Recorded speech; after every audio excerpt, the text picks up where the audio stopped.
Muy buenos días a todas y todos. Bienvenidos y bienvenidas a una más de las teleconferencias del ciclo del Instituto Nacional de Salud Pública sobre COVID-19. Esta es la teleconferencia número 11 y el tema de hoy será el impacto del COVID-19 en la mala nutrición infantil. Tendremos el gusto de contar con distinguidos y distinguidas investigadores, académicos, profesionales, expertos en el tema de nutrición, tanto del ámbito internacional como nacional. Soy Juan Rivera Domarco, director general del instituto.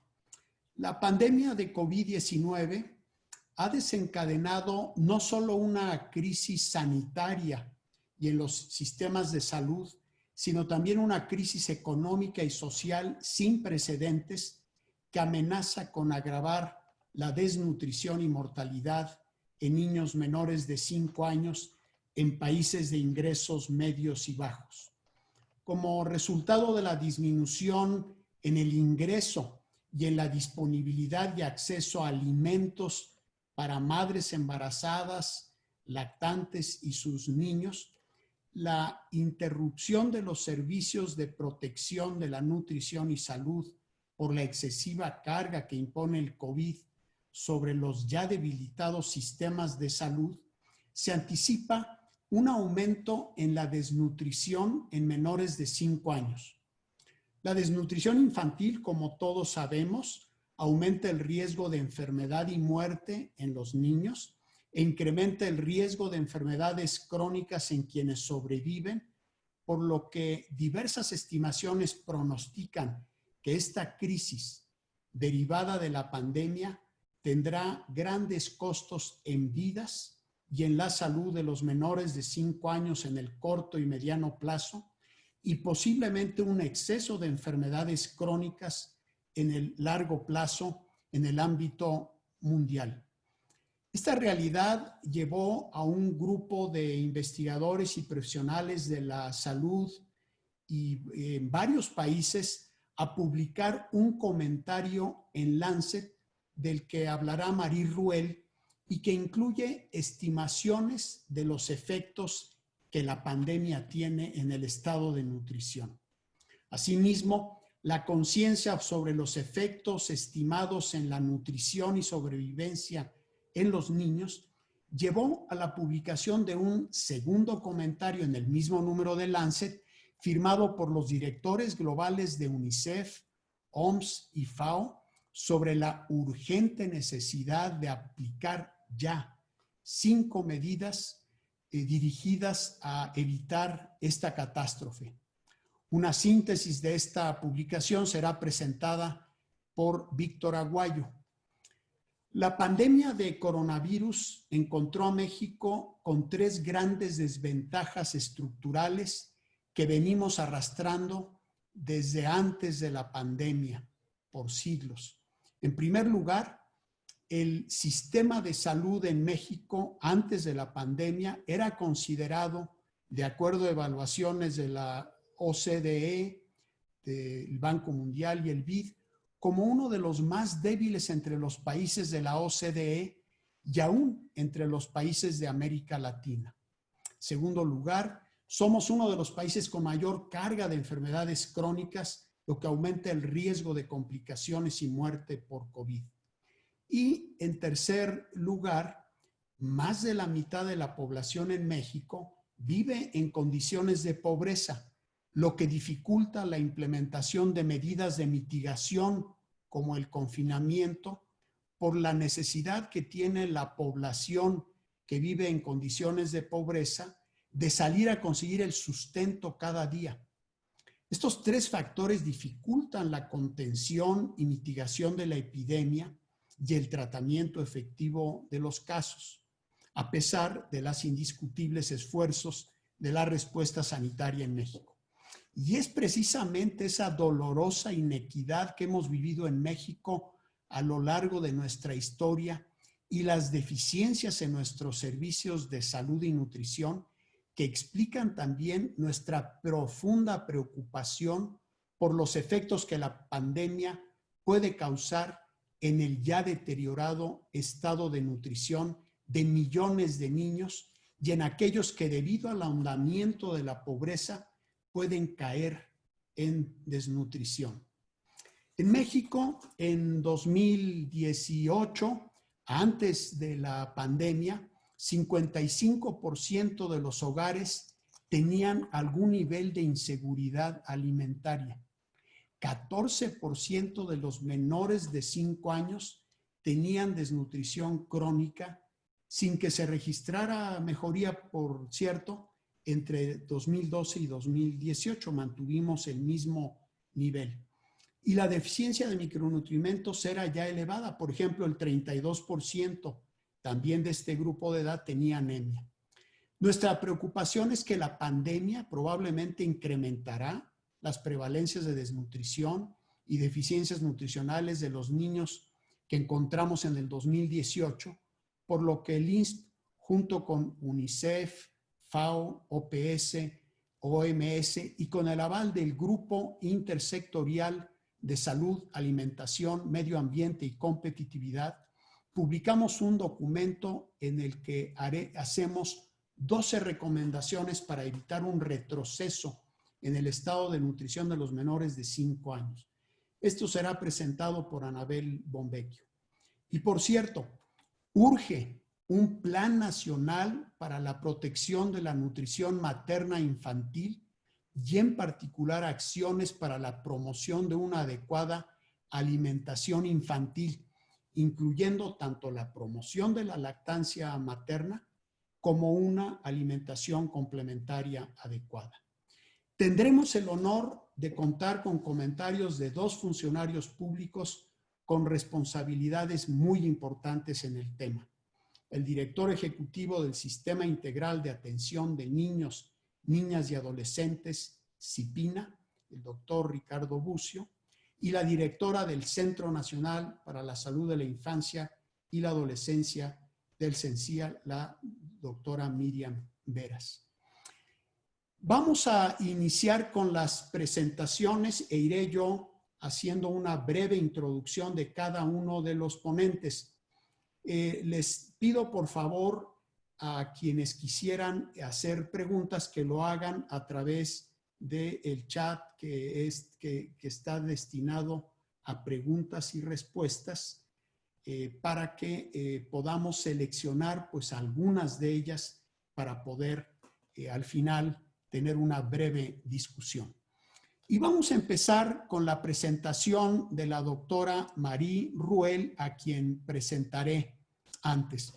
La doctora Marie Ruel es directora de la División de Pobreza, Salud y Nutrición del Instituto de Investigación sobre Políticas Internacionales de Alimentación, IFPRI, que está en Washington. Y tiene ese puesto Marie desde el 2004. Y desde que llegó Marie al IFPRI, el IFPRI ha tenido un gran liderazgo en el campo de la nutrición gracias al liderazgo de Marie. Antes de ser directora, se desempeñó como investigadora en el IFPRI desde 1996 y previamente fue directora de la División de Nutrición del Instituto de Nutrición de Centroamérica y Panamá, de modo que Marie conoce muy bien Centroamérica. Licenciada en Nutrición con maestría en Ciencias de la Salud de la Universidad de Laval en Quebec, Canadá, de donde es originaria, con un doctorado en Nutrición Internacional de la Universidad de Cornell.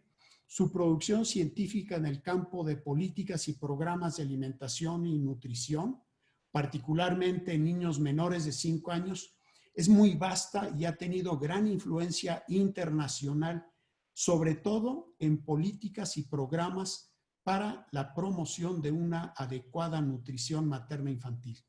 En el 2019, Marie recibió el premio Kellogg, que es un premio for Lifetime Achievements in Nutrition de la Sociedad Americana de Nutrición. Así que para mí es un gusto contar aquí con la presencia de la doctora Marie Ruel, quien en 15 minutos nos hablará del impacto del COVID en la desnutrición infantil y la mortalidad relacionada con la nutrición y hablará un poco de las implicaciones para América Latina. Adelante, Marí, te cedo la palabra. Gracias, Juan. Voy a poner mi presentación. Aquí estamos. Muchísimas gracias. Buenos días a todos y todas. Es un gran placer para mí y un honor para compartir con ustedes una parte del trabajo de nuestro grupo que mencionó Juan. El grupo se llama Standing Together for Nutrition. Somos un conjunto de investigadores y profesionales en áreas de salud, de nutrición, de economía y de sistemas alimentarios que ha tomado la responsabilidad de generar y diseminar evidencia sobre el impacto de la pandemia para promover acciones concretas y puntuales para proteger la nutrición durante estos tiempos de pandemia y durante las fases de recuperación y de reconstrucción.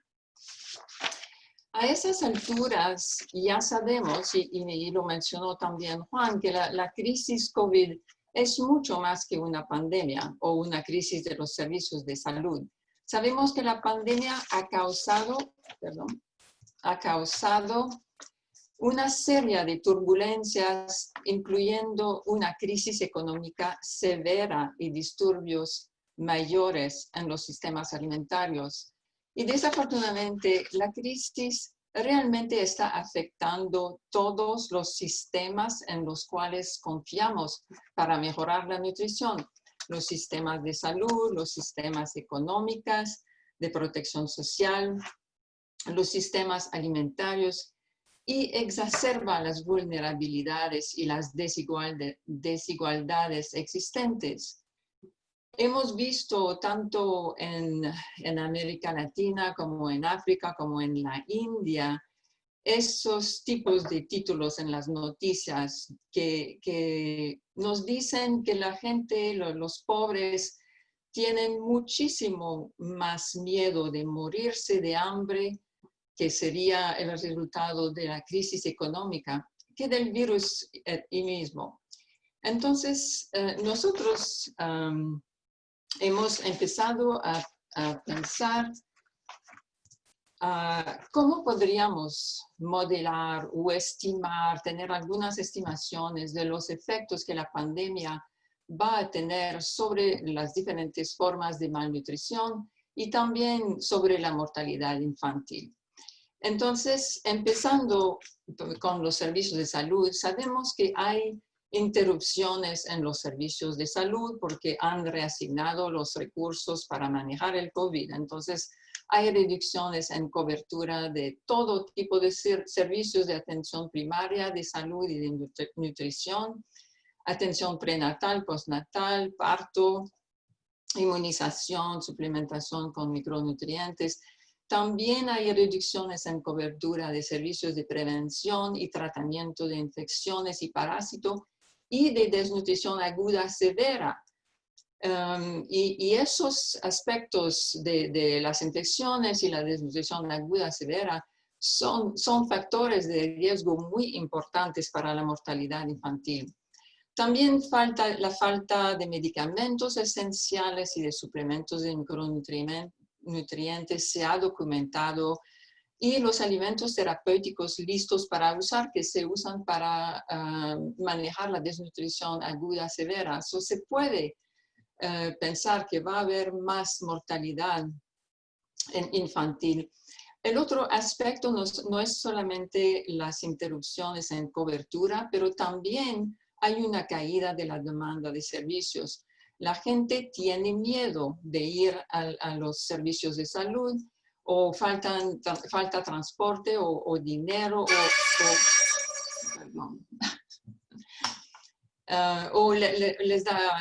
no pueden por cuestiones de lockdown y todo. Entonces, nosotros utilizamos este marco conceptual en primer lugar para ver qué son las hipótesis que tenemos de los efectos de la pandemia, y utilizamos el modelo LIST, que es un modelo que ha desarrollado la Universidad de Johns Hopkins, Y un list es para lives saved, entonces son vidas salvadas.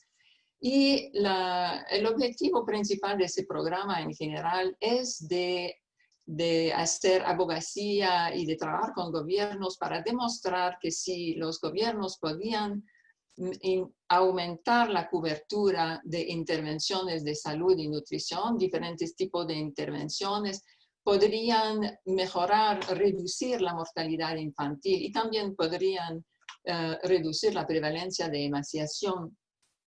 En este caso, estamos interesados a entender los cambios en términos de reducción de cobertura. Y entonces, eso fue la primera etapa de nuestro pensamiento.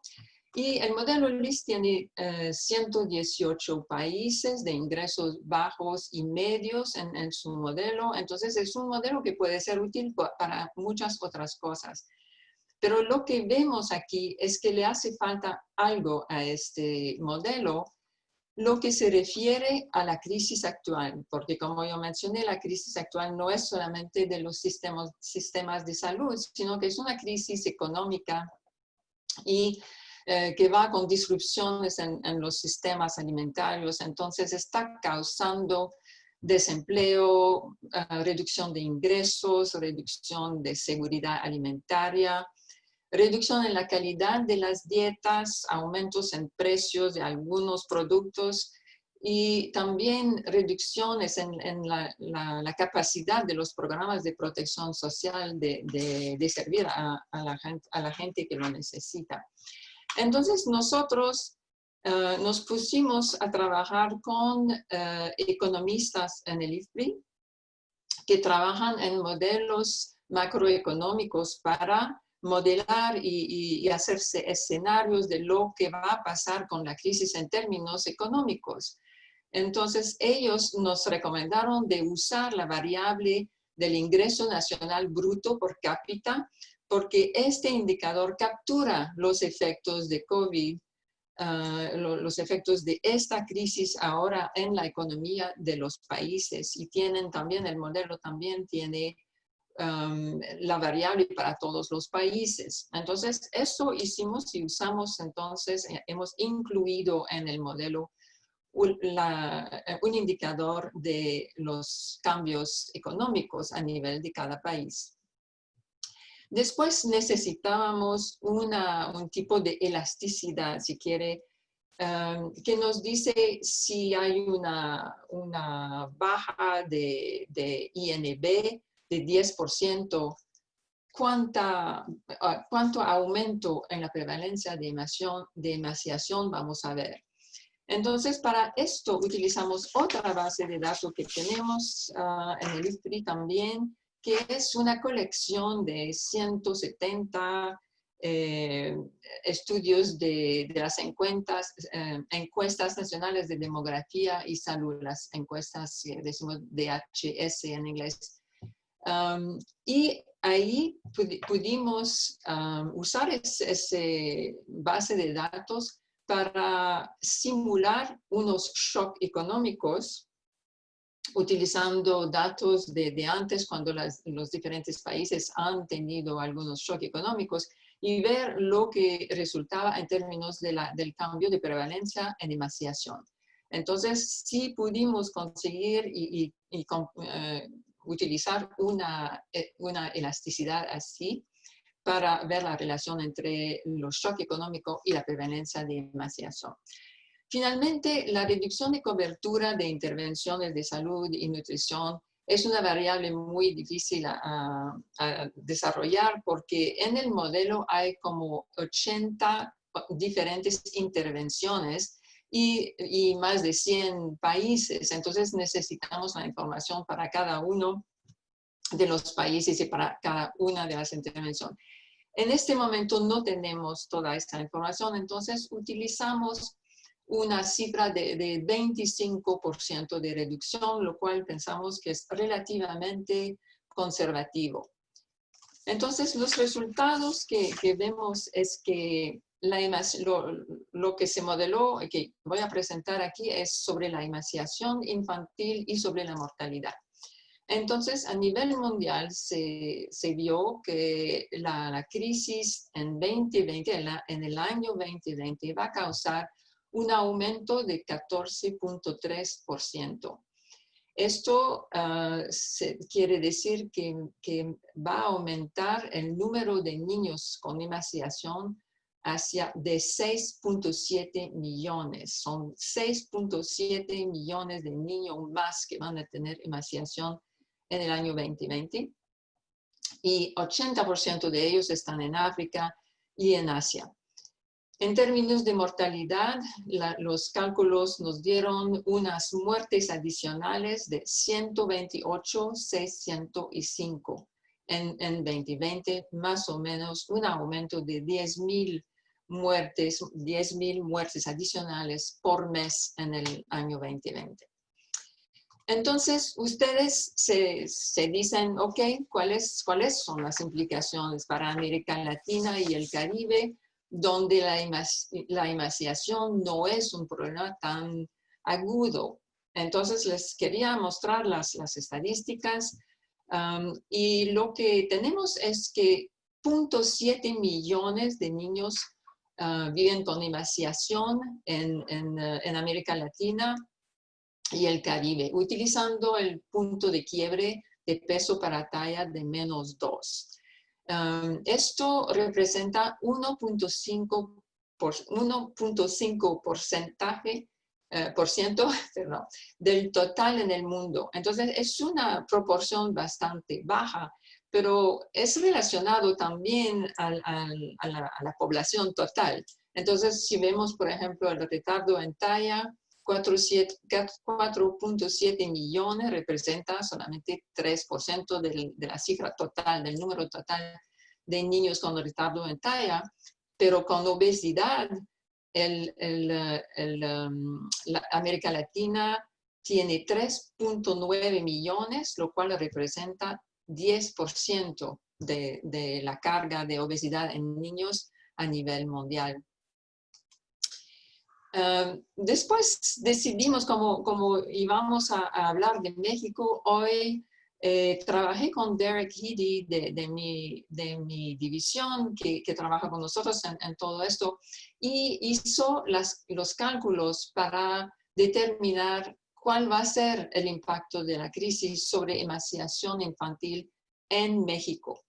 Entonces, aquí tienen niveles de emancipación, 4 tipos de emancipación muy leve, que es -1 puntaje Z para peso para talla, leve, que es entre -2 y -1, moderada, -2 a -3 y menos de 3, severa. Esos dos tipos de emancipación son severos y son los que llevan a mucha muerte de niños, pero también es importante de ver que hay mucho más. En América Latina hay una prevalencia bastante alta de niños que tienen algo de emancipación o que tienen una emancipación leve. Y eso quiere decir que estos niños durante una crisis como tenemos ahora pueden bajar y volver a estar a niveles moderados o severos, de emancipación moderada o severa. Entonces, es todavía algo que hay que considerar como importante. Y con el COVID y con la crisis global, lo que se ve es que el total de niños que van a tener emancipación leve es de 1.8 millones y los que van a tener emancipación severa es de 177,000 niños. Entonces, esos números son importantes y obviamente hay que pensar a prevenir que los niños caen en la desnutrición o la emancipación severa. En final, quería solamente darle un poquito más de información sobre las implicaciones que veo del trabajo que estamos haciendo para México y para América Latina. La pregunta que deben tener, ¿por qué no están haciendo el modelado de los impactos sobre el retardo de talla? Bueno, sí lo estamos haciendo, pero lo que pasa con el retardo de talla es que es un proceso cumulativo, no es así agudo que un shock, hay un shock el día de hoy y el mes próximo el niño está sufriendo de retardo de talla utilizando el punto de quiebre de -2. Los niños pueden empezar con retardo de talla durante el embarazo y la infancia y se podrán observar que son ya después, mejores de -2 a 2 o 3 años, entonces a 2 o 3 años después. Entonces hay este lag de tiempo y también el efecto, el proceso cumulativo que complica un poquito los análisis. Debemos tomar en cuenta los aspectos dinámicos del retardo en talla y es lo que estamos haciendo ahora y los análisis sí nos demuestran que los shocks del año 2020 es mucho más probable que el shock afecte a los niños que están de las madres embarazadas o los niños durante la infancia y que esos efectos se van a ver en 2 años o algo así, va a haber más retardo en talla en algunos 2 o 3 años.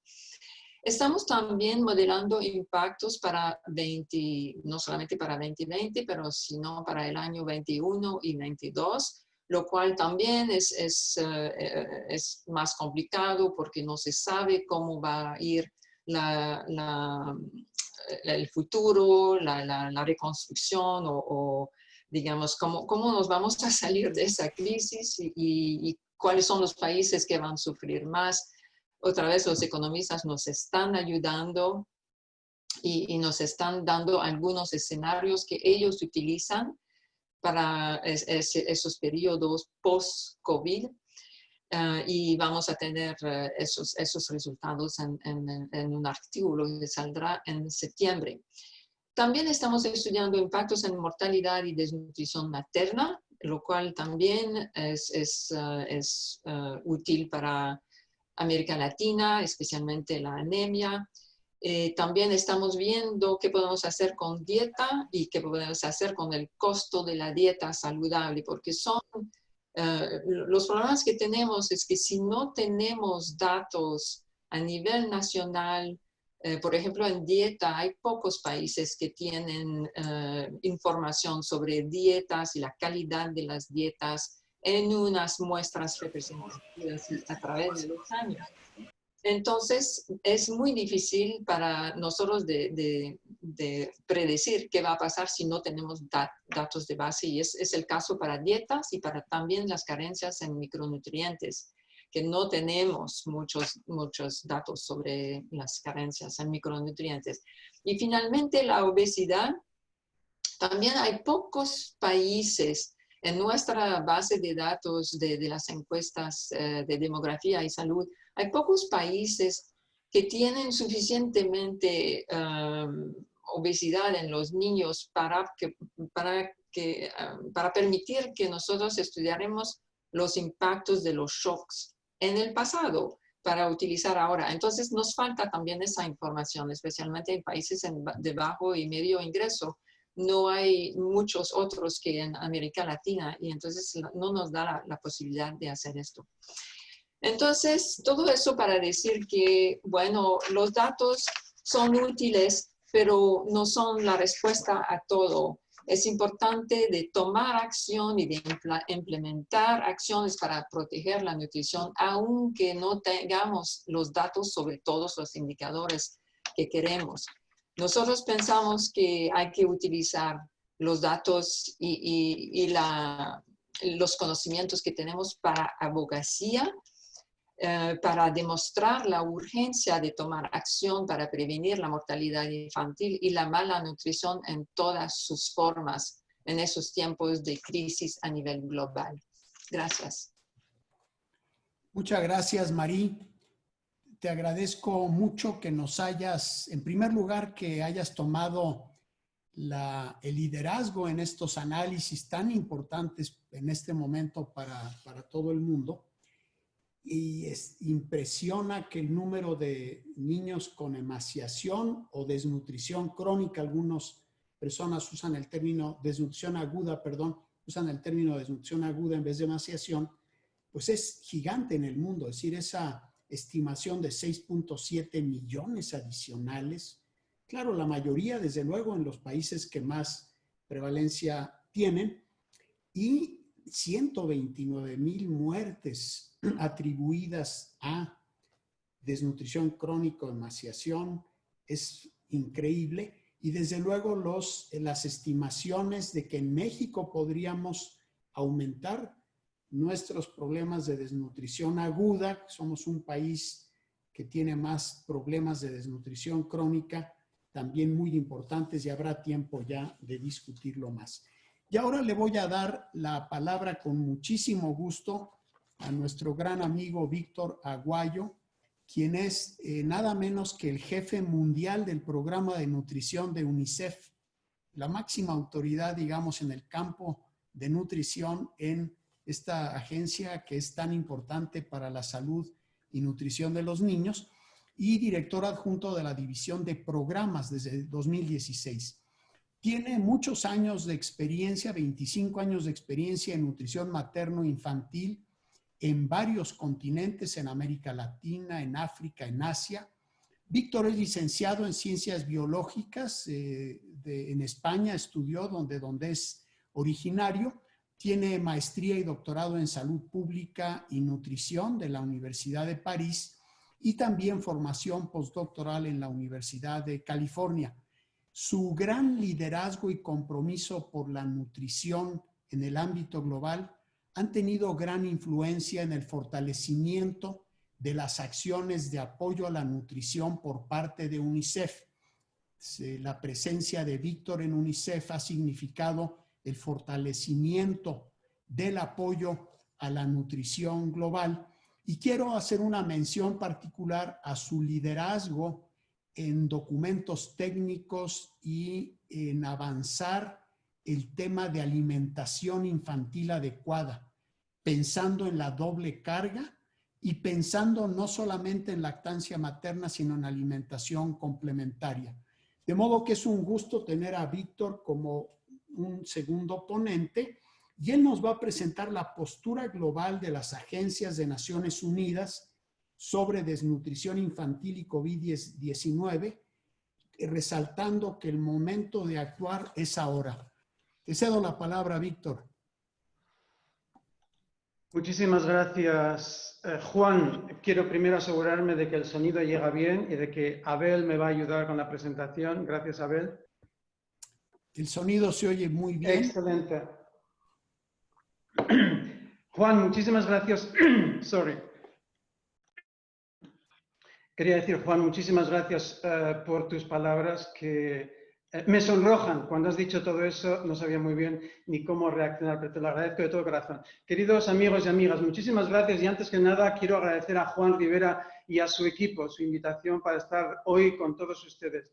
Realmente es un privilegio. Lo más difícil, aunque esto parezca una paradoja, hoy va a ser tener diapositivas en inglés y hablarles en español. Es una paradoja porque, como Juan les ha hecho saber, soy originario de España y por lo tanto el español es mi lengua materna. Y aunque los 5 primeros años de mi vida profesional transcurrieron en América Latina y tengo grandes, maravillosos recuerdos de aquellos 5 años, los últimos 20 años han transcurrido en África y en Asia, por lo que mi español, digamos, profesional, está un poquito oxidado, así que de vez en cuando me va a faltar una palabra, me va a faltar un término y cuento con su benevolencia. Abel, ¿podemos ver la siguiente diapositiva, por favor? Gracias. Antes de hablar de la pandemia y de la nutrición, creo que es importante que recordemos cuál era la situación nutricional en el mundo al comienzo del año 2020, antes de que esta pandemia nos estallara en la vida y nos estallara en la cara, antes de que nos encontráramos con este fenómeno. Esta situación, como ven en la diapositiva, estaba caracterizada por dos cosas. Primero, por una reducción progresiva del número de niños y niñas con desnutrición crónica en todas las regiones del mundo, excepto en una, en África. Y a veces se nos olvida celebrar esto, se nos olvida celebrar que de hecho hemos asistido a una reducción masiva del número de niños desnutridos, con desnutrición crónica en el mundo. Más de casi un tercio de reducción entre el año 2000 y el año 2020. El segundo aspecto de la situación de la nutrición infantil antes de que nos estallara la pandemia es el aumento progresivo del número de niños con sobrepeso y obesidad en todas las regiones del mundo, absolutamente en todas, incluida África. Entonces, esta coexistencia de la desnutrición y el sobrepeso nos ha obligado ya a hablar de la doble carga de la malnutrición en el mundo. Doble carga con la que ustedes en México y en Latinoamérica están muy familiarizados. Siguiente, por favor.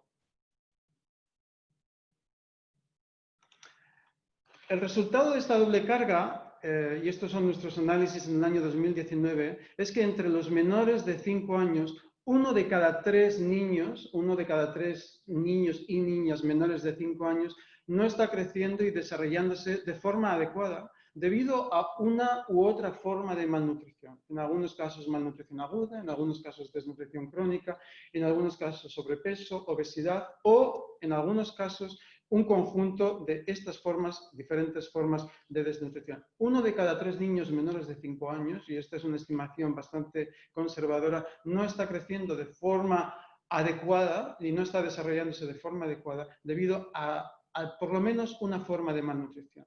Siguiente, por favor, a ver. Por supuesto, vemos disparidades muy importantes y es importante que veamos esto, que en algunas regiones del mundo la proporción de niños y niñas que sufren de una u otra forma de malnutrición se acerca al 50%, es decir, uno de cada dos niños menores de 5 años. Es el caso en la inmensa mayoría de los países del sur de Asia, es el caso en muchísimos países de África subsahariana. Uno de cada dos niños no creciendo de forma adecuada, no desarrollándose de forma adecuada debido a la malnutrición. Desnutrición, sobrepeso, obesidad, diferentes formas de malnutrición. Siguiente, por favor. Gracias, Abel. Y una de las razones fundamentales, de las causas fundamentales de esta situación es la baja calidad de las dietas de los niños en la infancia temprana. El año pasado publicamos un informe precisamente sobre el estado nutricional de los niños en el mundo y el estado también de las dietas de los niños en el mundo. Y como Marie nos estaba indicando, lo cierto es que no tenemos todos los datos de los que nos gustaría disponer. Pero con los datos de los que disponemos, pudimos concluir con una estadística que a mí me parece escalofriante, y es que entre los niños menores de 2 años, 2 de cada 3 niños menores de 2 años en los países de renta baja y renta media no tienen acceso a una dieta que asegure el mínimo necesario para un crecimiento y un desarrollo saludables. Esta era la situación al comienzo del año 2020, antes de que nos estallara esta pandemia en nuestras vidas. La pandemia, como Marie nos estaba indicando antes, va a empeorar, a ver el siguiente, por favor. La pandemia va a empeorar esta situación, es lo que estamos esperando y es lo que más nos preocupa, especialmente en los países de renta media y de renta baja. Algunas de las estrategias de respuesta, como Juan nos estaba indicando, a la pandemia, el confinamiento, el cierre de las escuelas, la limitación del comercio y de las exportaciones, el cierre de las fronteras, han alterado o están alterando gravemente el sistema alimentario mundial y los sistemas alimentarios nacionales y están condenando a millones de familias a dietas menos saludables, poco saludables o nada saludables. No tenemos todos los datos de los que necesitamos, pero tenemos suficientes datos para saber que esto está ocurriendo. Además, como nos señalaba Juan, muchos servicios de salud, y esto nos preocupa mucho, servicios de salud y nutrición de base se han visto reorientados hacia la respuesta a la pandemia o han sido suspendidos completamente. Por ejemplo, nosotros sabemos en UNICEF que este año 2020 más de 300 millones de niños menores de 5 años no recibirán los suplementos de vitamina A que reciben tradicionalmente todos los años, 2 veces por año, debido a la suspensión de las campañas y los programas de suplementación. Estos niños verán, por lo tanto, se verán privados de un refuerzo de sus sistemas inmunológicos y de una capacidad mayor para defenderse contra la infección y contra la enfermedad. Y por último, los servicios de protección social, que ya eran muy frágiles en muchos de los países afectados, no pueden responder o les va a ser muy difícil responder al impacto socioeconómico de la pandemia, incluidos el desempleo y la pobreza crecientes. Como siguiente, Abel, por favor. Como Marie nos ha recordado, el artículo publicado recientemente en Lancet indica que si no se toman las medidas oportunas, el número de niños con desnutrición aguda puede aumentar en aproximadamente 7 millones durante el primer año de la pandemia. Y como también nos ha empezado a recordar Marie, aunque estamos esperando nuevos análisis que tendrán lugar en el mes de septiembre, estas estimaciones no son más que lo que yo llamaría el vértice de lo que puede ser un iceberg inmenso de aumento de la desnutrición crónica, deficiencias en micronutrientes, sobrepeso y obesidad. Es decir, de un iceberg inmenso de aumento de la malnutrición, como decimos en Latinoamérica y como decimos en España. Siguiente, Abel, por favor. Cuando estos grupos de investigadores de los que Marie nos ha estado hablando decidieron aunar fuerzas para estimar el impacto de la pandemia sobre el estado nutricional de los niños y las niñas del mundo, a nosotros nos pareció importante también que los directores del sistema de Naciones Unidas, de las 4 agencias que tienen una responsabilidad y un mandato fundamental sobre la nutrición y la seguridad alimentaria, hicieran saber su preocupación y lanzaran una llamada a la acción. Así fue como exactamente en el mismo número de Lancet, los directores de estas 4 agencias de Naciones Unidas, UNICEF, la FAO, el Programa Mundial de Alimentos y la Organización Mundial de la Salud, lanzan una llamada a la acción centrada en lo que son los 5 ejes prioritarios de intervención de UNICEF y del Sistema de Naciones Unidas, que son los siguientes. Y voy solamente a dar los títulos fundamentales y después durante nuestro diálogo estoy abierto a dar más detalles. El primero de ellos, siguiente, Abel, por favor. El primero de ellos es proteger, promover y apoyar el acceso a una dieta saludable como un eje central de la respuesta a la pandemia. Esto no está ocurriendo, tenemos que ser muy claros, esto no está ocurriendo. La respuesta a la pandemia, fundamentalmente hasta la fecha, es una respuesta que trata de limitar la propagación del virus y la propagación de la infección. Y todavía hay muy pocos países que están tomando muy en serio el impacto que la pandemia va a tener en las dietas de los niños, de las niñas, de las madres y en el estado nutricional de estos grupos. El segundo eje de acción es mantener los desayunos y comidas escolares para niños y niñas de hogares vulnerables por todos los medios posibles, mientras las escuelas permanecen cerradas y cuando éstas abran, que esperamos va a ser lo más pronto posible, porque los niños tienen que volver a la escuela. Siguiente. El tercer eje de acción es, y Marie nos lo recordaba, dar prioridad a la nutrición materno-infantil durante el embarazo y la infancia temprana. Proteger la lactancia materna, seriamente atacada, y prevenir el uso masivo de sucedáneos de la leche materna. Podemos hablar de esto después cuando abramos la discusión. El cuarto, muy importante, si se va a producir un aumento del número de niños con emaciación, con desnutrición aguda, moderada o severa, tenemos que reactivar y ampliar los servicios destinados a la detección precoz y al tratamiento de la desnutrición aguda en la infancia temprana. Y paradójicamente, algunos de los países de África podrían estar mejor preparados para responder que algunos de los países de Latinoamérica y de Asia. ¿Por qué? Porque tradicionalmente han prestado mayor atención a la detección precoz y al tratamiento de la desnutrición aguda y sobre todo de la desnutrición aguda y severa. Y el quinto eje de acción, siguiente, Abel, por favor, es apoyar programas de protección social que aseguren precisamente eso, el acceso a una dieta saludable y a servicios básicos de nutrición y de salud para los hogares más desfavorecidos. Era importante que estos 4 directores de estas 4 agencias de Naciones Unidas, con un mandato claro para la nutrición y la seguridad alimentaria, se pronunciaran de forma conjunta y de forma contundente, y estoy orgulloso de que haya sido así. Esto no es más que el comienzo de lo que tiene que ser una campaña de gran amplitud de abogacía precisamente para llamar la atención sobre el impacto de la pandemia sobre el estado nutricional de los niños y las niñas. Y quiero terminar con la diapositiva siguiente y con una llamada a Abel, por favor. Diapositiva siguiente. y con una llamada a que juntos evitemos que esta pandemia deje tras de sí un legado de hambre y de desnutrición en la infancia. Ni México ni Latinoamérica están exentos de este peligro. Por supuesto, no está exenta África, no está exenta Asia.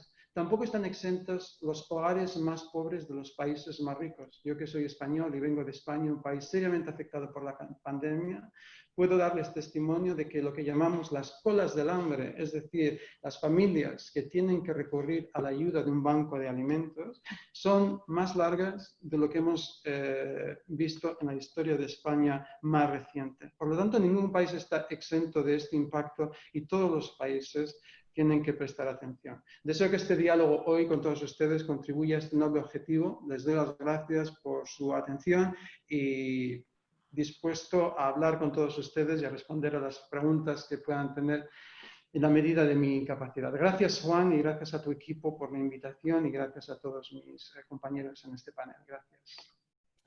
Muchas gracias, Víctor, por recordarnos cuál es la situación mundial de la mala nutrición en niños, cuál ha sido la historia reciente y por hacernos ver el riesgo de que ese descenso que veníamos viendo en desnutrición pudiera revertirse, además de que seguramente los problemas de sobrepeso en niños lo hagan y habrá tiempo seguramente de hablar con más detalle de algunas de las recomendaciones internacionales que nos has documentado. Muchísimas gracias.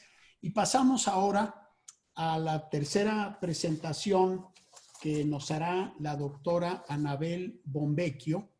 Y déjenme presentar rápidamente a Anabel. Anabel Bombecchio es directora de investigación en políticas y programas de nutrición, adscrita al Centro de Investigación en Nutrición y Salud de nuestro instituto.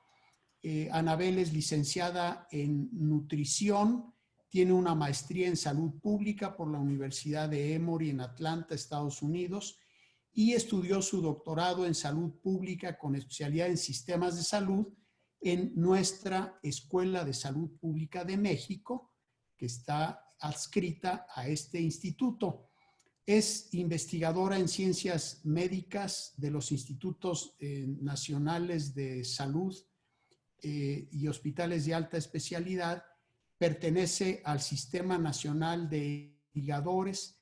Es profesora de nutrición en nuestra Escuela de Salud Pública y es la líder de la línea de investigación en salud y nutrición materno-infantil del instituto, donde ha tenido un importante liderazgo para fortalecer mucho esta línea y particularmente Anabel ha hecho contribuciones muy importantes en intervenciones para cambios de comportamiento o adopción de comportamientos saludables, tanto para prevenir desnutrición como obesidad.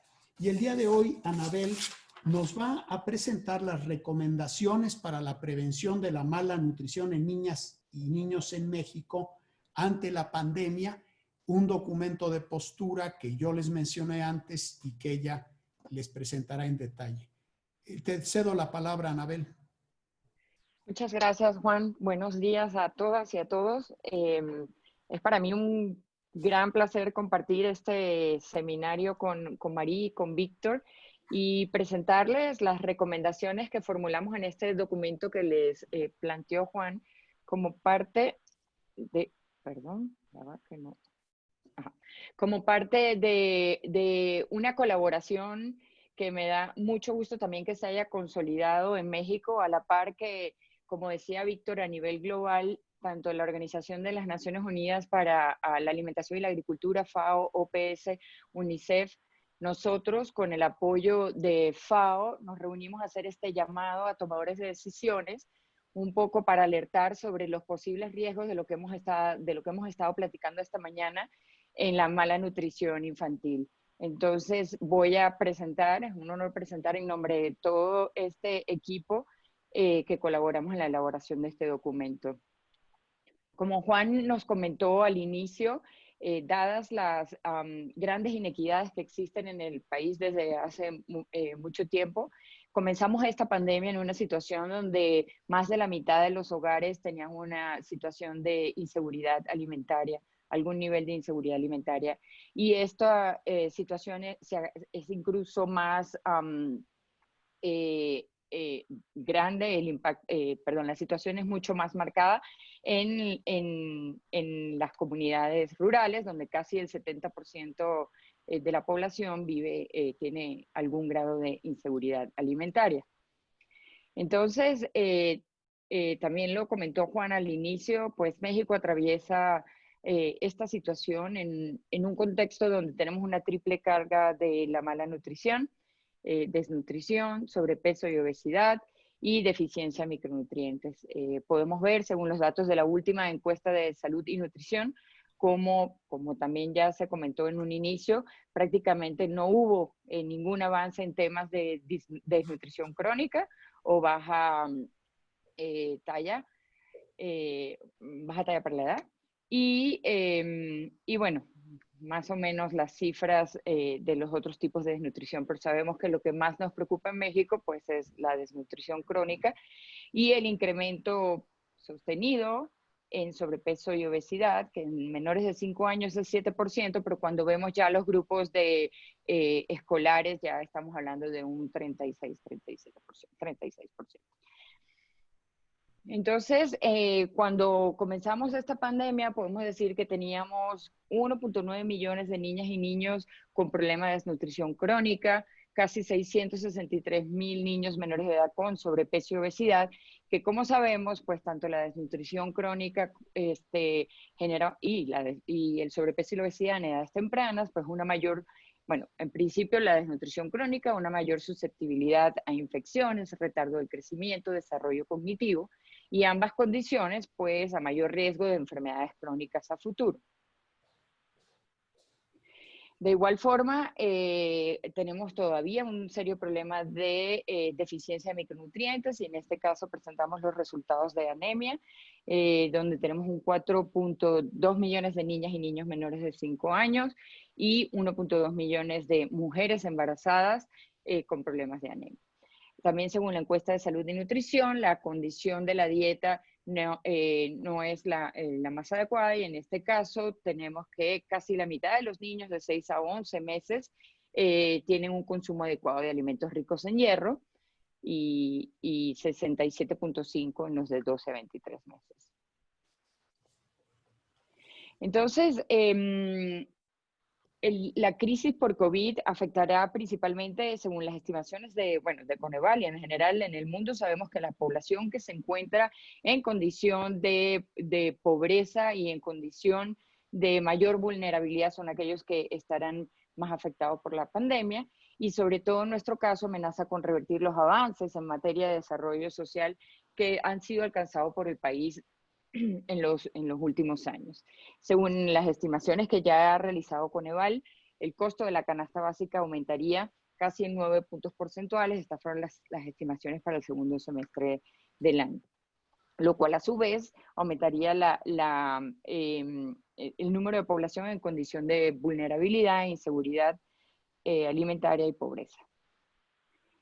Según estudios que se han realizado en situaciones de emergencia y en la propia crisis económica que atravesó México en el 2008, se sabe que en estas condiciones se profundiza el problema de inseguridad alimentaria entre los grupos más vulnerables.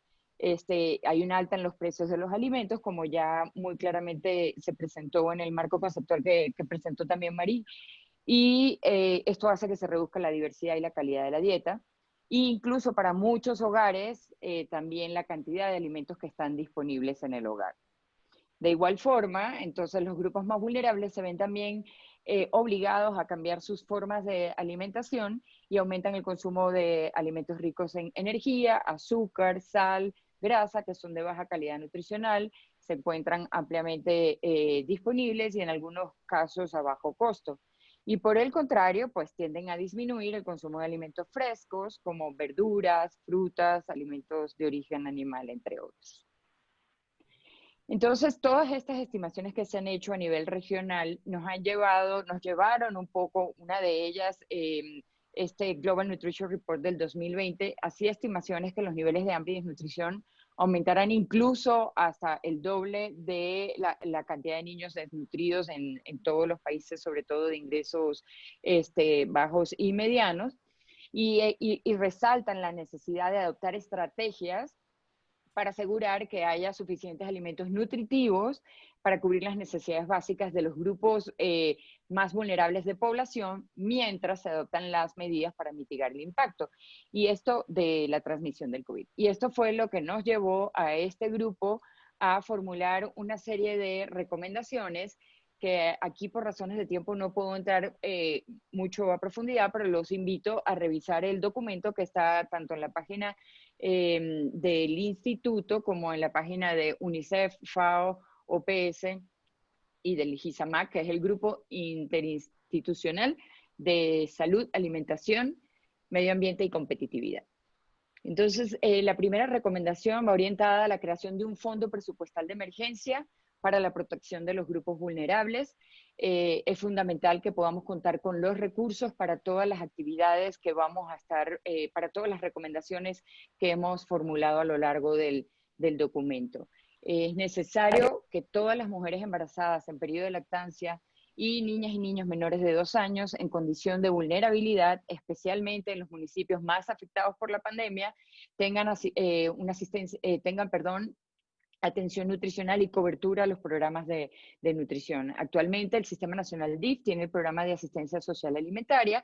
Es un programa que se está recién instalando en el país cuando inició la pandemia. Entonces, hacemos una recomendación a que este programa pueda alcanzar la escala necesaria para lograr el impacto que esperamos. Y también en el documento hacemos recomendaciones de evaluar la factibilidad de este programa en entrega de despensas de alimentos, de hacer programas de transferencias no condicionadas, un poco por el costo de una canasta mínima de alimentaria, para poder garantizar que toda esta población objetivo, que es la más vulnerable en el periodo de los 1000 días, pueda estar cubierta durante la pandemia y, de ser posible, mantenerlo incluso después de la pandemia.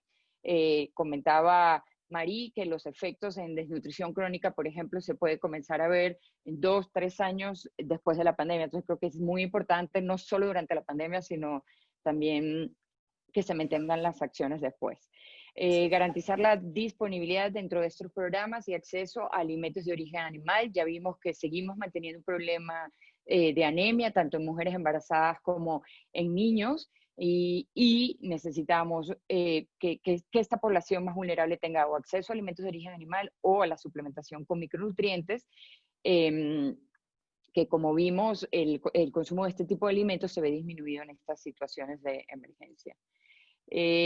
Mantener y fortalecer la continuidad de los servicios de salud materno-infantil durante y después de la pandemia. Aquí, en repetidas oportunidades, el gobierno ha estado insistiendo en la continuidad de estos servicios.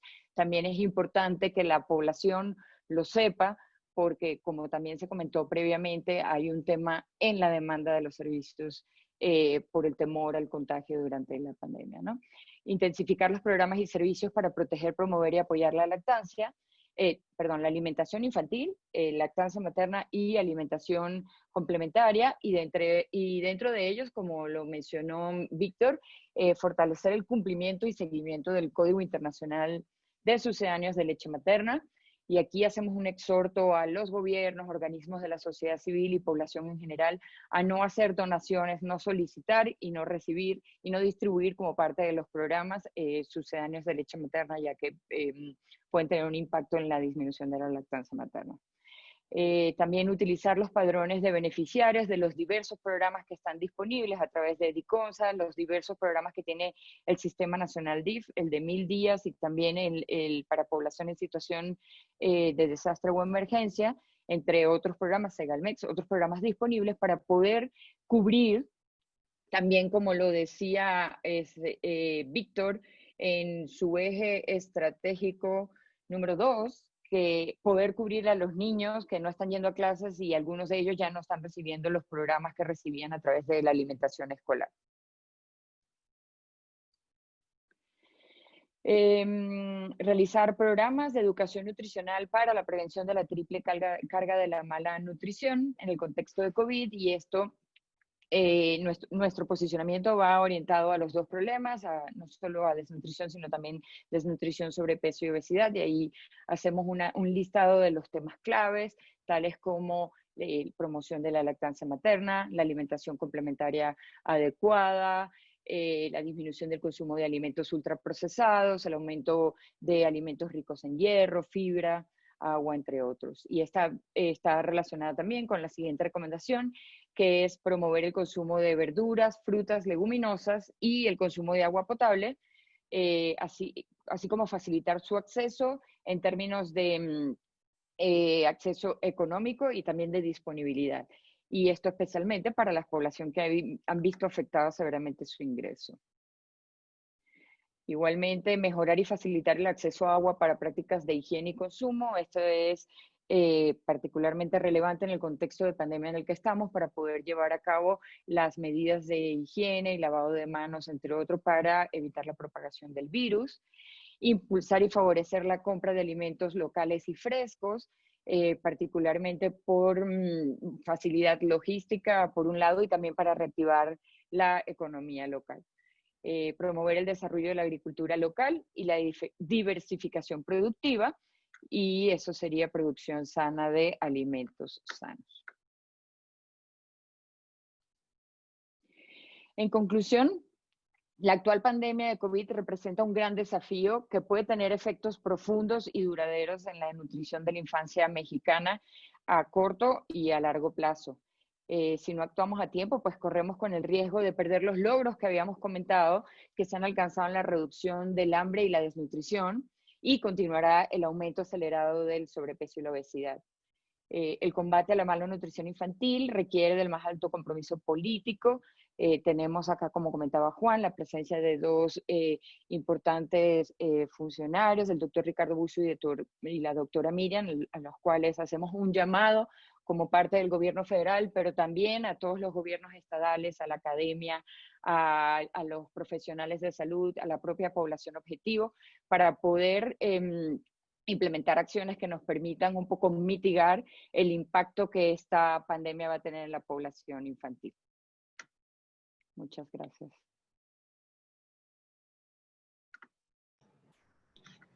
Muchísimas gracias a la doctora Anabel Bombecchio por hacernos esta presentación, que es un llamado a cerrar filas, a trabajar todos por la salud de los niños y niñas y de las madres en esta etapa tan crucial para México. Igualmente podríamos revertir esas tendencias que habíamos visto de reducción de la desnutrición en México, que se detuvieron ya del 2012 al 2018 y que lamentablemente podrían incrementar a menos que hagamos algo ahora mismo para evitar esos efectos. Y vamos ahora a pasar a los comentarios, y tengo el gusto, en primer lugar, de presentar a la doctora Miriam Veras, que es una persona muy especial para el instituto, muy cercana. Como verán más adelante, ella se formó en el instituto, de modo que pues es una persona que nos da mucho gusto que ahora esté desempeñando un puesto de tanta importancia. Miriam es directora general del Centro Nacional para la Salud de la Infancia y la Adolescencia, el CENSIA, de la Secretaría de Salud Federal. Estudió medicina, especialista en salud pública por la Universidad Autónoma del Estado de Hidalgo. Tiene una maestría en ciencias en sistemas de salud, precisamente por nuestra Escuela de Salud Pública de México, y ha tenido una experiencia profesional en el campo de la salud pública muy vasta, de muchos años, de 3 décadas, tanto en la Secretaría de Salud de su estado natal, de Hidalgo, como a nivel federal. Ha sido en los últimos años, ha tenido puestos en los servicios de salud de Hidalgo, directora de políticas y estrategias de salud pública, responsable estatal de vacunación, y también a nivel federal fue directora general adjunta de normatividad de la Dirección General de Calidad y Educación en Salud, además del puesto que tiene ahora. Y además, Miriam también se ha desempeñado como docente, como profesora en el campo de la salud de la Universidad Autónoma del Estado de Hidalgo. De modo que para mí es un gusto darle la palabra a Miriam para tener sus comentarios.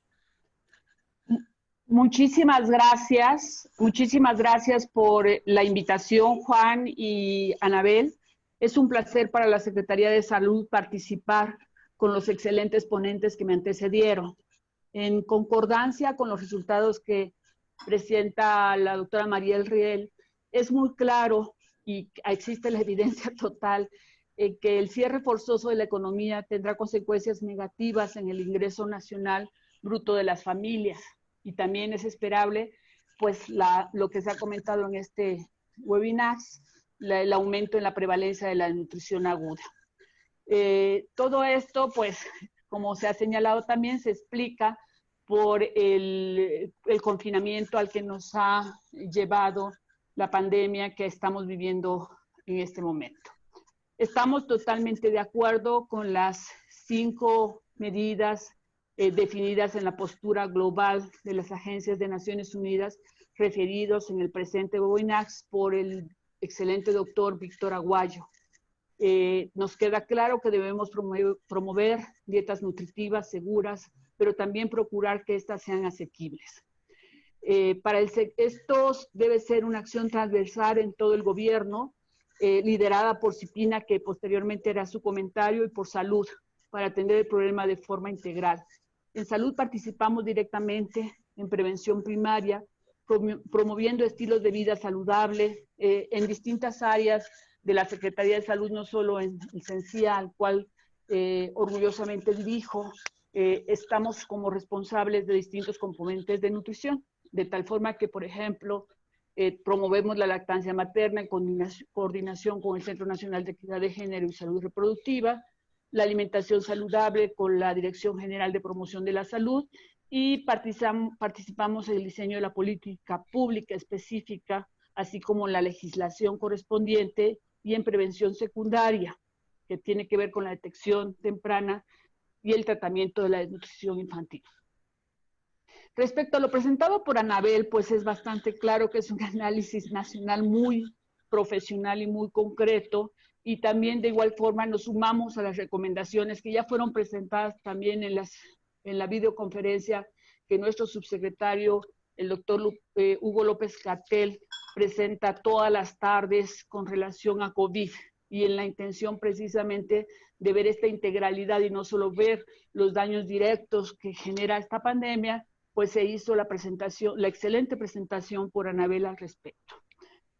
En la presente administración se ha hecho énfasis en el trabajo coordinado de todas las áreas que trabajamos con infancia y adolescencia, por lo cual todos los nuevos programas que se mencionan en el documento y en la presentación de Anabel, pues estamos trabajando en conjunto para generar la transversalidad de las estrategias y poder, con base en las sinergias, pues abatir estos impactos que no solamente se van a dar en nutrición, sino en distintos programas de salud pública.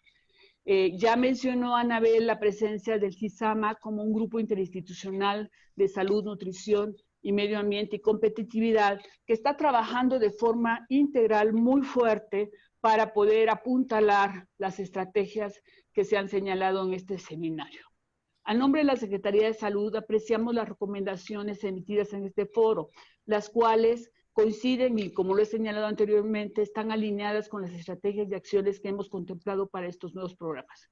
Nosotros, en el componente específico de CENSIA, trabajamos fuertemente en el apartado de diagnóstico precoz y tratamiento oportuno, de tal forma que, de acuerdo a la normatividad mexicana, pues todas las niñas y niños que tienen contactos con los sistemas de salud, con las instituciones de salud, deberían de ser diagnosticadas en su estado nutricio, recibir asesoría y trabajar para pues resolver los problemas de malnutrición, que, como ya se señaló también, no solo en nuestro país, no solamente convivimos con la desnutrición, sino también con problemas del otro extremo, que son el sobrepeso y la obesidad.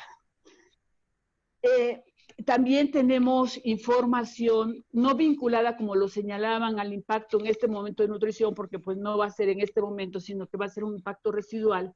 Nosotros tenemos identificado que la consulta a niñas y niños que llegan para un diagnóstico o por cualquier otra causa a los servicios de salud se redujo en un 70% con relación al primer trimestre de este año. De tal forma que los retos son muchos, el tiempo es poco y tenemos que actuar en una forma conjunta para poder acercarnos y atender oportunamente a las poblaciones con mayor vulnerabilidad. Muchísimas gracias por la invitación y quedo a sus órdenes.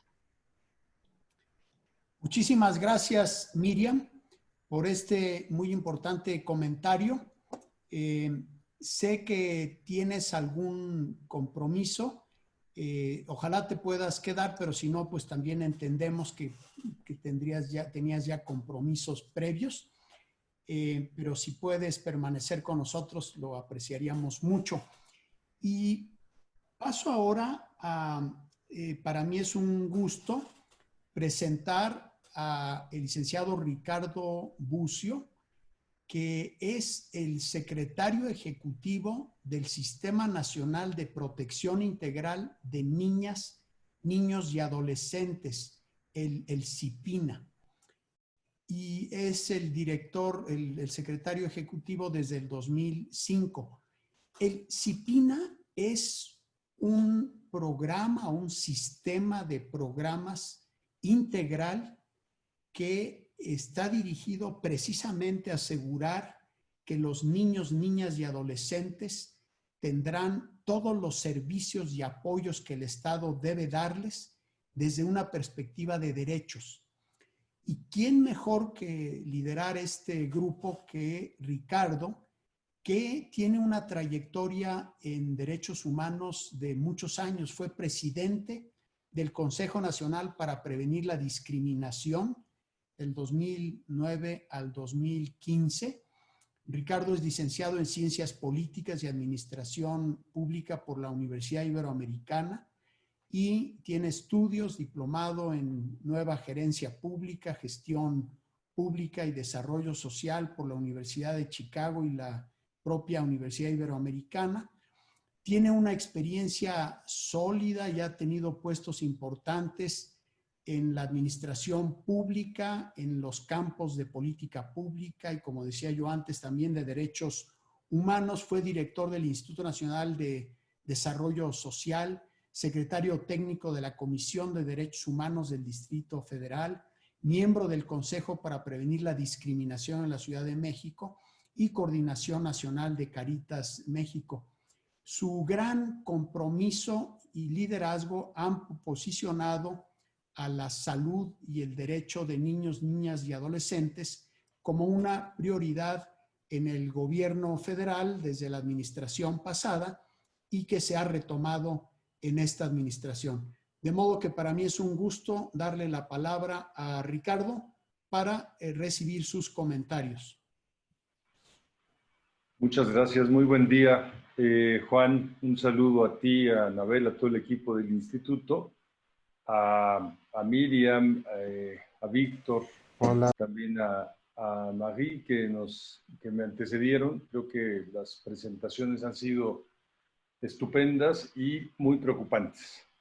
Creo que compartimos la gran preocupación del impacto que está teniendo y que va a seguir teniendo, quizá de manera creciente, en la salud de niños, niñas y adolescentes esta pandemia, claro, en la salud de las madres y padres también, de las familias. Y desde esta perspectiva yo quisiera solo abonar algunos comentarios a lo ya dicho, desde lo que creo que se tiene que trabajar desde una perspectiva de lo que integralmente afecta a la nutrición y a la salud, no solo no más allá de la información que ustedes técnicamente han dado de manera impecable. Voy a compartir una presentación. Espero poder hacerlo correctamente. Y me dices, Juan, si se ve bien. Espero que sí.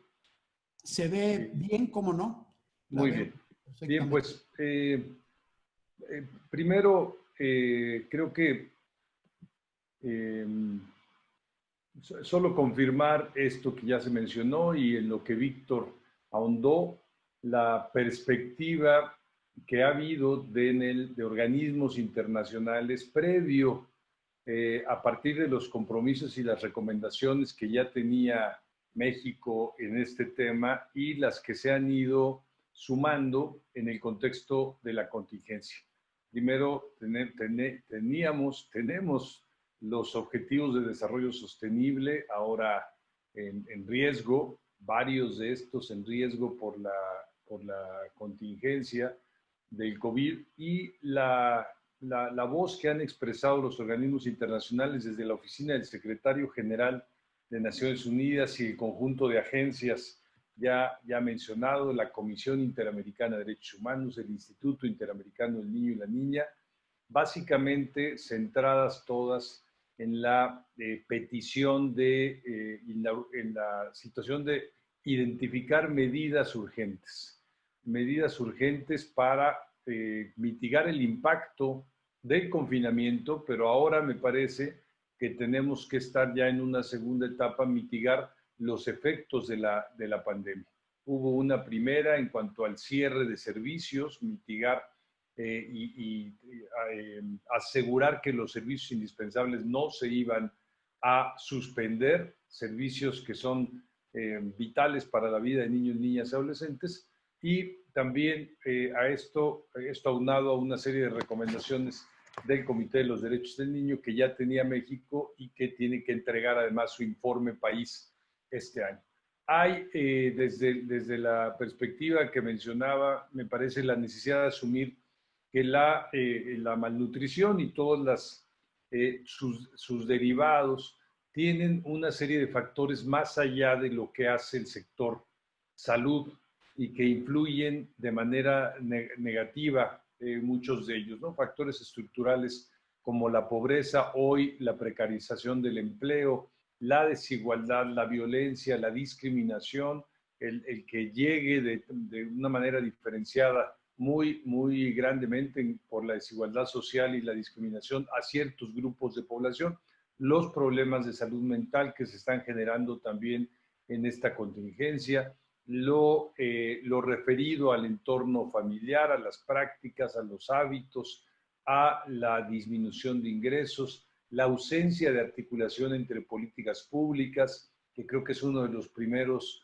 retos que tenemos hoy para enfrentar este problema, porque normalmente, digamos, en el ámbito de las instituciones se asumiría que esto es algo que le toca al sector salud, que está, o en el ámbito de la alimentación, que nunca se ha estado de manera integrada, coordinada en los órdenes de gobierno en nuestro país, o también lo que tiene que ver con educación y con los apoyos a nivel social. Y claro, el entorno social, la disponibilidad de alimentos nutritivos y sobre todo la gran disponibilidad y acceso que hay hoy a alimentos con bajo nivel nutricional para niños, niñas, en el entorno cercano a la vida de los niños y las niñas.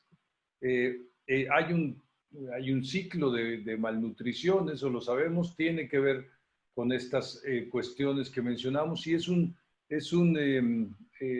círculo perverso en donde lo que creo que hay que asumir es la corresponsabilidad, la multidimensionalidad, la multisectorialidad de las intervenciones que tienen que ver para atacar este problema y el creciente impacto que va a tener.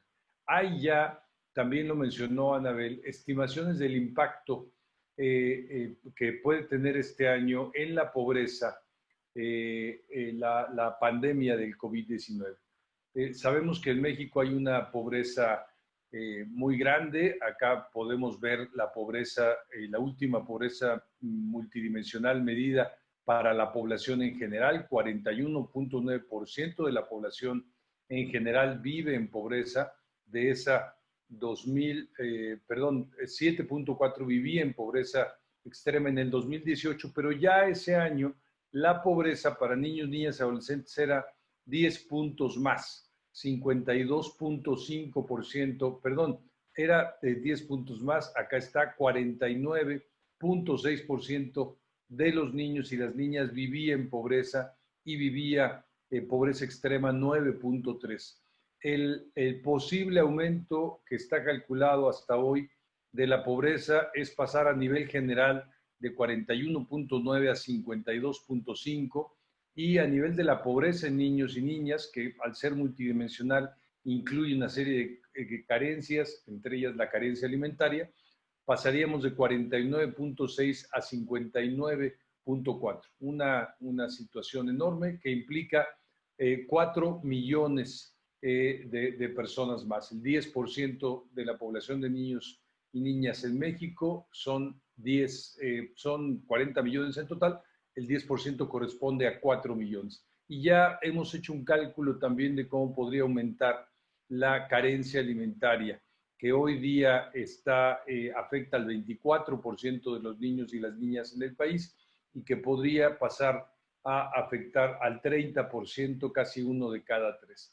Hay una serie de agendas, entonces, de acciones que se tienen que hacer y ahí creo que más que describir cada una, vale la pena retomar lo dicho ya por Anabel, las recomendaciones para las instancias públicas, pero también sumar a que hay algunas que tienen que ver con la agenda presupuestal, la distribución presupuestal que se va a hacer para este año y también en particular para el presupuesto 2021 a nivel federal y a nivel de las instituciones, de las entidades federativas, perdón, y también el trabajo que se tiene que hacer en la agenda legislativa y la agenda sociocultural. Hoy hay un proceso en México que ha emprendido el Instituto y la Secretaría de Salud contra el etiquetado por el etiquetado frontal, perdón, y el debate que se ha abierto sobre la prohibición o no del acceso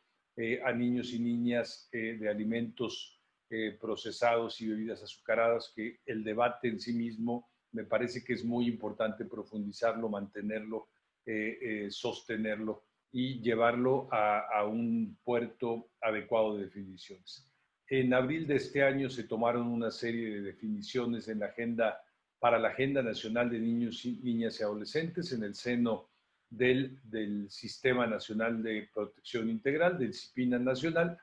Tienen que ver con estos 11 ámbitos. En el ámbito, hay un ámbito de alimentación y actividad física en particular que se ha trabajado con cada una de las entidades federativas, se ha ido revisando el trabajo que ha ido haciendo cada una de las entidades federativas y el orden federal también para esto, pero creo que esto que fue planteado en abril, con el desarrollo de lo que ha pasado en estos siguientes meses y también con la profundización del efecto de la pandemia, tenemos que pasar a una segunda etapa, a una etapa en donde podamos tener una definición más clara de lo que sigue, de las actividades que siguen.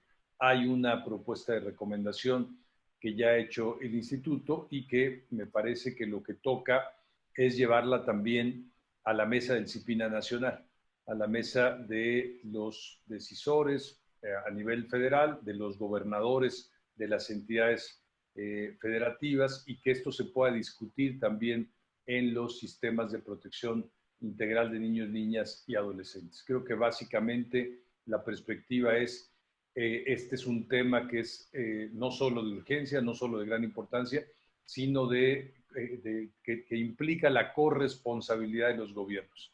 La corresponsabilidad desde el orden municipal hasta el orden federal, la corresponsabilidad evidentemente de la iniciativa privada y la corresponsabilidad también de las áreas financieras y de planeación, no solo de las áreas de protección de la salud pública. Bien, muchas gracias, Juan. Muchísimas gracias, Ricardo, por tus comentarios. Y afortunadamente tenemos tiempo. Yo diría que mínimo 10 minutos podríamos, tal vez si a ustedes no les parece mal, pasarnos un poquitín del tiempo de finalización. Y lo que voy a hacer es leer algunas de las preguntas que hemos recibido y después le voy a dar a cada uno de ustedes, incluyendo a Ricardo y a Miriam, si todavía está, creo que ya no está Miriam, un par de minutos, algo muy breve como para que nos hagan favor de responder alguna pregunta que se haya hecho directamente a ustedes o algún comentario que tengan. Y aquí algo muy importante, una primera pregunta dirigida al doctor Víctor Aguayo, es uno de los comentarios es acceso a dietas saludables, una de sus recomendaciones. Bueno, ¿qué pasos deberían dar los países y posiblemente México para lograr esto? Y la voy a unir también a un comentario que va dirigido a Anabel Bombecchio, hablando también de que se propone que favorecer la adquisición de alimentos frescos y saludables producidos a pequeña escala. Entonces, un poco, ¿cómo se traduce eso ya en acciones concretas? Esa es una pregunta.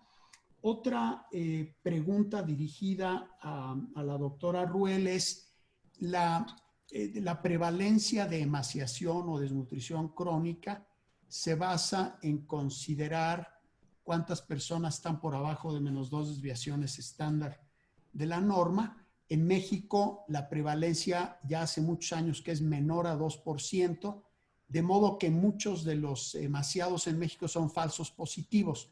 Comentario por las estimaciones que se hacían de niños con emaciación, pero complementado con la pregunta, aún así piensa que en México y en América Latina podría reaparecer la emaciación. Muy buena pregunta. Y ahí lo podemos unir a otra que mencionó Víctor, que es que los países tienen que estar preparados para el tratamiento de emaciación. África lo está seguramente, algunos países asiáticos también, pero América Latina, México, pues los médicos que trataban emaciación ya no están activos. Entonces es un problema que también habría que abordar. Y cuatro preguntas más. Una es, ¿qué se ha hecho para evitar las violaciones al Código de Comercialización de Sucedáneos de Leche Materna, que frecuentemente es violado en México? La otra es que qué tan posible, qué tan útil podría ser el retomar el desarrollo de huertos familiares en un momento en donde escasea la alimentación. Y una última que podría ir dirigida posiblemente a Ricardo, si es que así lo considera, es que existían en el pasado un programa dirigido a la salud y nutrición de niños menores de 5 años que manejaba Prospera Seguro Popular y que desapareció. Y en este momento no hay ningún programa que lo haya suplido. ¿Qué debemos hacer para que el gobierno retome programas dirigidos a menores de 5 años? Muy bien, entonces yo voy a permitir que digamos que ustedes elijan qué pregunta o preguntas quieren responder y tratar de hacerlo en un periodo de alrededor de 2 minutos.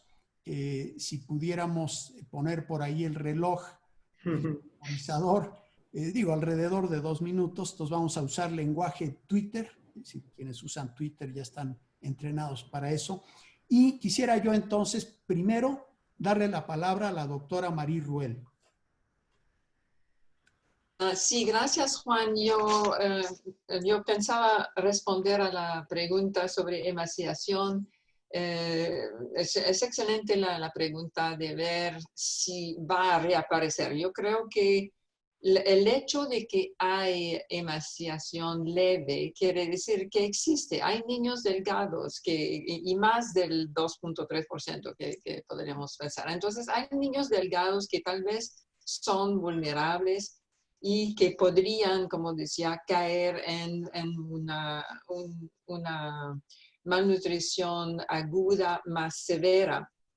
Pero lo que es diferente en América Latina es que también las familias pueden comprar calorías muy baratas en términos de alimentos ultraprocesados y todo eso. Es posible que en vez de irse a la emaciación, que el hecho de que las familias pierden sus ingresos y entonces empiezan a comprar más alimentos ultraprocesados que dan mucha caloría a los niños, pero que no les dan micronutrientes. Entonces, pues, yo creo que va a haber los dos efectos. En los Estados Unidos, por ejemplo, la gente se está poniendo más obeso. ¿Por qué comen mal?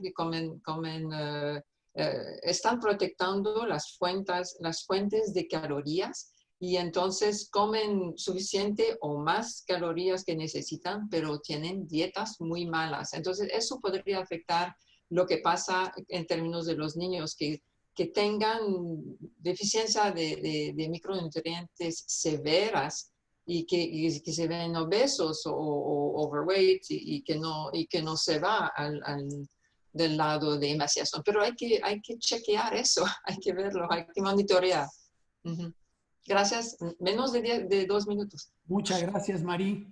Muy buena tu respuesta, muy completa. Y le damos ahora la palabra al doctor Víctor Aguayo.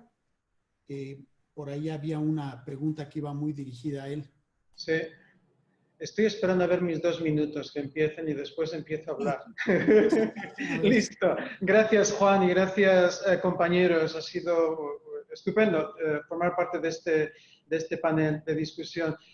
Juan, cuando hacía mi introducción, hablaba de un compromiso personal con una cuestión dentro del espectro de la nutrición materno-infantil, que son las dietas de los niños menores de 2 años. Y en respuesta a esta pregunta, a mí me gustaría decir que lo primero que tenemos que hacer en cada país, en cada región y a nivel mundial es tomar conciencia de que estamos asistiendo a una crisis mundial en lo que se refiere a la calidad de las dietas de los niños en la infancia temprana. Esto antes de la pandemia. La pandemia no va a hacer sino agravar esta situación. Es decir, que muchos de los factores que estaban conduciendo a que muchísimos niños, 2 de cada 3 niños menores de 2 años, tengan una dieta que no asegura el mínimo necesario para crecer y desarrollarse de forma óptima, este número probablemente va a aumentar por las razones que Marie y otros compañeros han estado mencionando. Entonces yo creo que lo primero es tomar conciencia de este hecho. Tomar conciencia del hecho de que cuando las dietas saludables son más importantes en la infancia temprana, estas dietas son desfavorables y muy pobres para muchos niños y que la pandemia va a agravar esto. Y segundo, entender cómo podemos afectar esta situación, es decir, cómo podemos asegurarnos de que los padres, las madres, las familias reciben la información que necesitan y el apoyo que necesitan para poder alimentar a sus hijos de forma correcta, 1. Y 2, si las barreras económicas son barreras fundamentales para el acceso a una dieta saludable, ¿cómo apoyamos a las familias más pobres para que los niños de las familias más pobres puedan tener acceso a fruta, a verdura, a leche y alimentos de alto contenido nutritivo, para que no ocurra lo que Marie estaba describiendo, y es que las familias se dirijan hacia esos alimentos llenos de energía y vacíos de nutrientes. Y lo dejo ahí porque si no me voy más allá de mis 2 minutos. Muchas gracias, Víctor. Excelente tu respuesta. Le doy ahora la palabra a Anabel Bonvecchio. También por ahí había alguna dirigida a ella. No sé si quieras comentar eso y más. Sí, creo que la pregunta iba dirigida a cómo impulsar y favorecer la compra de alimentos locales. Y digamos que hay 3 de las recomendaciones que están básicamente relacionadas. Y en primer lugar, lo que planteábamos es que los programas sociales se encarguen justamente de favorecer la compra de estos productores locales y la distribución de productos que sean frescos y comprados localmente. También está relacionada con la de promover el desarrollo de la agricultura local para lo cual planteábamos la entrega de créditos para este tipo de agricultura local y ayuda para los pequeños productores. Y también está relacionada con entonces promover los alimentos frescos, que ahí hablamos un poco de, hay un ejemplo del gobierno de la Ciudad de México que está utilizando, está dando, bueno, transferencias en efectivo, pero a la vez también el uso de de cupones que pudieran ser canjeados para la compra de alimentos específicos en mercados locales. Que tiene que ver pues con la compra de alimentos frescos como alimentos de origen animal y frutas y verduras básicamente. Creo que por ahí iba la primera pregunta porque no alcancé a escucharla. Otra muy importante, Anabel, ¿qué se está haciendo para evitar la violación al código? Sí, bueno, lástima que no está Miriam, que es pues representante del gobierno, pero puedo comentarles, de hecho Miriam se disculpó porque tenía otra reunión. Cuando comenzamos a ver durante la pandemia este tipo de violaciones, un grupo de organismos que estábamos un poco haciendo abogacía en el tema de lactancia materna, dentro del cual está la OPS, FAO, nosotros, hicimos una carta que dirigimos a la Secretaría de Salud Federal y a las diferentes secretarías de salud de los estados, un poco haciendo un llamado para que se controlaran este tipo de violaciones. Y un poco lo que nos comentaban en respuesta a la carta por parte del secretario de Salud es pues que COFEPRIS está haciendo determinadas acciones para, bueno, primero que conoce los riesgos justamente que estas violaciones representan y que está tomando acciones para hacer valer la normatividad dentro de los servicios de salud para que no se viole el Código de Sucedáneos, y que está realizando actividades de regulación sanitaria en cuanto a la información en el etiquetado y la publicidad de sucedáneos de leche materna. Aquí, eso era un poco en términos generales, también nos comentaban las diferentes acciones de promoción de la lactancia que se estaban haciendo y también un comunicado de prensa que salió el 1 de agosto, donde se exhortaba justamente a promover la lactancia y a garantizar el cumplimiento del código.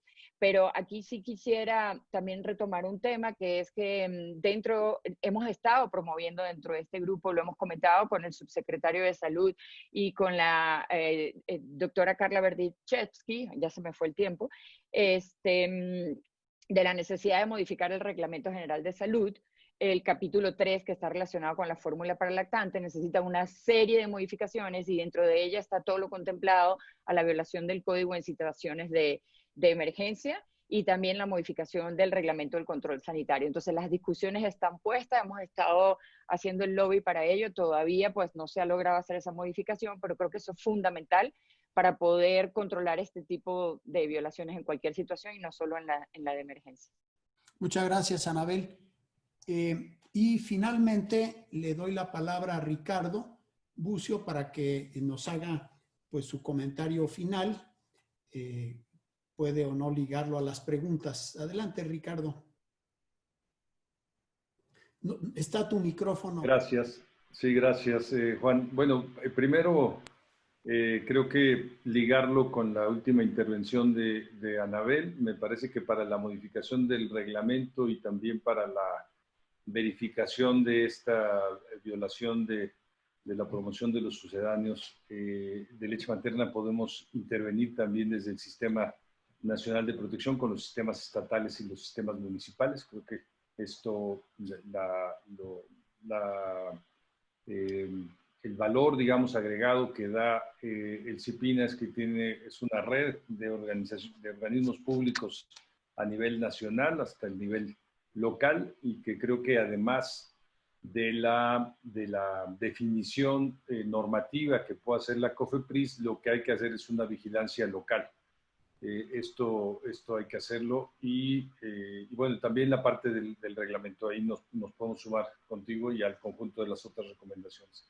Mencionabas, Juan, el programa que se dirigía a Prospera, que dirigía Prospera la nutrición en primera infancia. Sabemos, no presenté los datos ahí de pobreza desagregada por grupos de edad, la desagregación entre 0 a 17 años, pero lo que nos dice el Coneval es que el grupo de población que tiene más pobreza y más carencia alimentaria es el grupo de 0 a 5 años de edad, ¿no? Particularmente, prácticamente en las 32 entidades federativas, las niñas de 0 a 5 años de edad son quienes viven mayor pobreza a nivel nacional y también tienen mayor carencia alimentaria. Es decir, es un tema de urgencia, es un tema de urgencia previo a la pandemia, ¿no? El propio Instituto Nacional de Salud Pública ha hecho una solicitud expresa para esto, para el contar con los fondos federales suficientes a la Secretaría de Salud.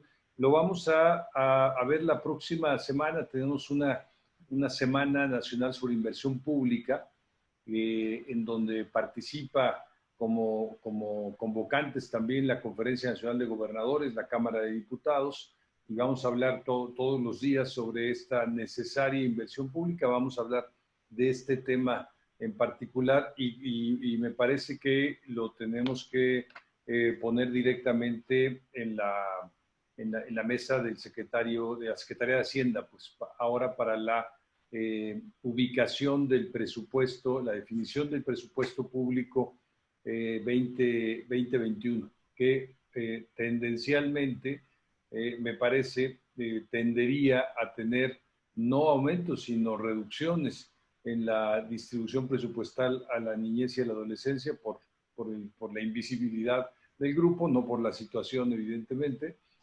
y por la precariedad, pero creo que justo para eso es la semana próxima, la semana de inversión pública, y también el diálogo con la Secretaría de Hacienda y Crédito Público y las Secretarías de Finanzas estatales también. Muchísimas gracias, Ricardo. Me informan que en las dos plataformas en las que se está transmitiendo esta teleconferencia, que es Facebook y Zoom, tuvimos un total de 770 participantes. Yo creo que es muy buen número para un tema tan específico, así que me da muchísimo gusto. Y finalmente, pues hay muchas otras preguntas y comentarios que han llegado en este momento que no vamos ya a poder abordar, pero agradezco mucho el interés de tantas personas por estar aquí presentes en esta teleconferencia. Y finalmente, agradezco muchísimo la participación. Marí, muchas gracias. Anabel, Víctor, Ricardo y también que ya no está. Muchísimas gracias por la participación. Fue un gusto y aquí entonces terminamos con esta teleconferencia. Muchas gracias.